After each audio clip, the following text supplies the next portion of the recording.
Off-World by Brian Koberlein. On September 29, 2017, Pixabay Brian is bringing the story of science to the world. Uncover the mysteries here. https www.kickstarter.co.mprnjects 64,470,060 Bixchance. Artificial light has transformed human society. It frees us from the darkness and allows us to light our homes and communities. It has also made the night sky increasingly less dark, which poses a challenge to astronomers. And it's gotten worse in recent years, thanks to an energizing light known as LEDs. The earliest light bulbs of Edison fame were extremely inefficient.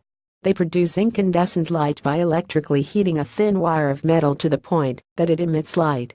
But only a small fraction of the light emitted is visible. Most of it is infrared, which we feel as heat. The bulbs make much better heaters than lights, and for a time there were even toy ovens that used a light bulb to bake little cookies or muffins. Their big advantage was that they were cheap and reliable. As energy costs rose, the quest for greater efficiency led to new types of light bulbs. The most popular were variations known as fluorescent lights. These involve a tube of low-pressure mercury gas. An electric current is passed through the gas, causing it to emit ultraviolet light. The interior of the tube is coated with a phosphorus powder that converts ultraviolet light to visible light.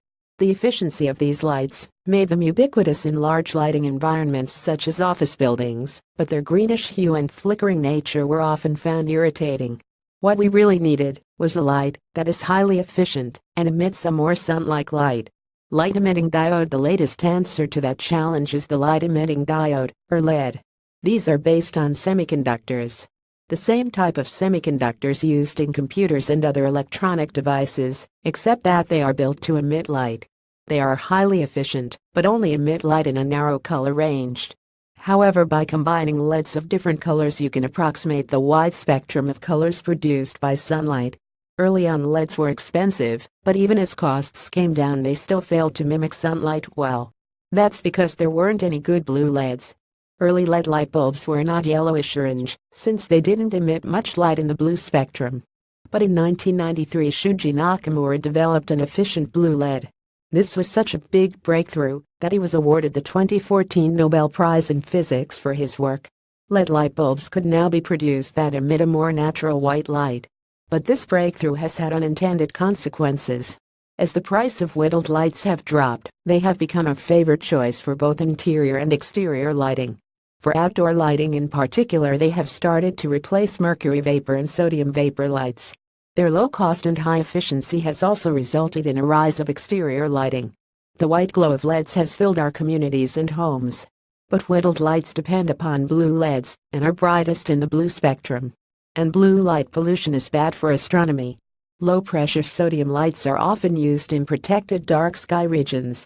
Image source: Robert Ashworth. If you've ever wondered why the sky is blue, the answer comes from the fact that our atmosphere scatters blue light more than red. Sunlight comes in a rainbow of colors, but it is the blue that is scattered across the sky, giving it a blue hue. Since modern LED lights emit a lot of blue, it is scattered by the atmosphere, giving a diffuse blue glow at night. We don't notice it with the naked eye, but for astronomers it is a constant glow of light pollution. As more lights are converted to LEDs, the astronomer's sky becomes ever less dark. There are ways to help astronomers, such as making sure lights are shielded to focus only at the ground, and using warm LEDs that don't emit strongly in the blue. In particularly sensitive areas, one of the best solutions is to use low-pressure sodium light for exterior lighting. You can recognize these by their distinct yellow-orange glow. That's because they emit light at a very narrow range of colors, which makes it easy for astronomers to filter out. Given all the advantages, we aren't likely to give up artificial lighting. But sometimes we have to balance the desire for a brilliant night with the desire to see the stars.